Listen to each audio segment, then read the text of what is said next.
How to add multiple rows in between existing rows in Microsoft Excel. To insert multiple rows, first select the rows within which the multiple rows are to be inserted, then right click and click on insert.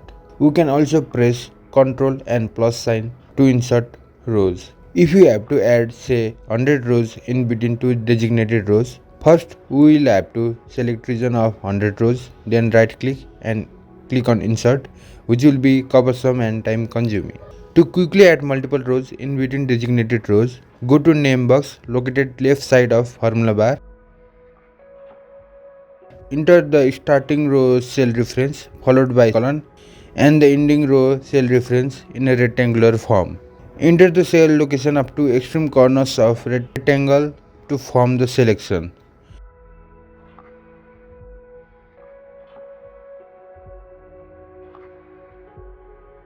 Then right click and select insert to add the rows. Similar steps can be taken to add multiple columns in between existing columns in Microsoft Excel.